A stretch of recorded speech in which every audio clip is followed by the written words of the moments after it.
Now, if you made it this far, you might be wondering who I am or why my opinion should even matter. I'm a guy that was influenced by people with muscles and abs who tried to get muscles and abs myself. I'm also pretty fat and have been since I was a kid. I'm also pretty ugly, like by objective definitions. My face looks like somebody defrosted a cake for too long. In middle school in Illinois, I was called Quasimodo. After high school in California, different friends nicknamed me Sloth from the Goonies.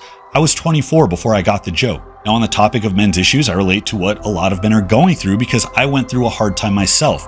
I spent most of my teens and 20s depressed, drunk, with no plan, pretty sure I would never have a girlfriend, let alone a wife, and lost in the world.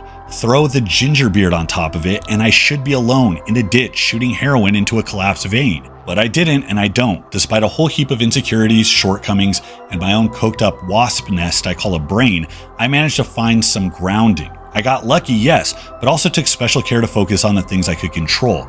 And the result of 25 years of strength training isn't that I have huge rippling muscles and abs that you can wash your clothes on. I don't look remotely like any of the people that I tried to mold myself after in the beginning. It makes no difference to me. My time spent in the gym changed my life in a way that no amount of generic self-acceptance could. And it wasn't because I made my arms bigger or increased my deadlift. It's because I attached myself to something that worked my body where it would have otherwise decayed. It gave me somewhere to be each day where I would have otherwise stayed home. It made me friends where I otherwise would have been alone. It regulated my mood. It taught me about discipline and pain and gratification.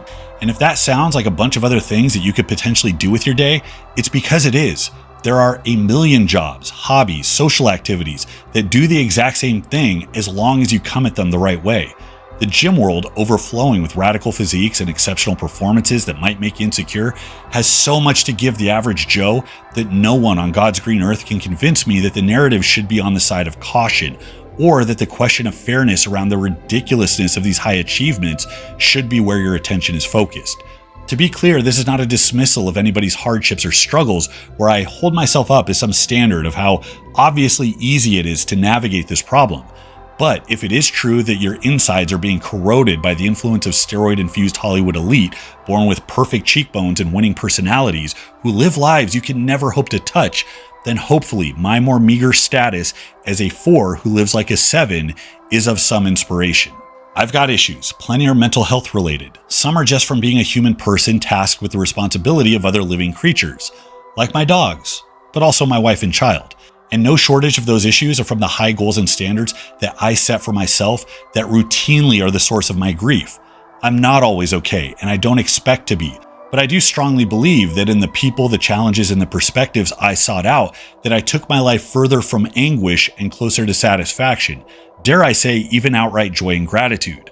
Like a beaver building a dam stick by stick, I hoarded beliefs, goals, habits, and relationships that made me confident over time I would be okay. So these are my big beliefs. Exist in a community, any community. Have responsibility, any responsibility.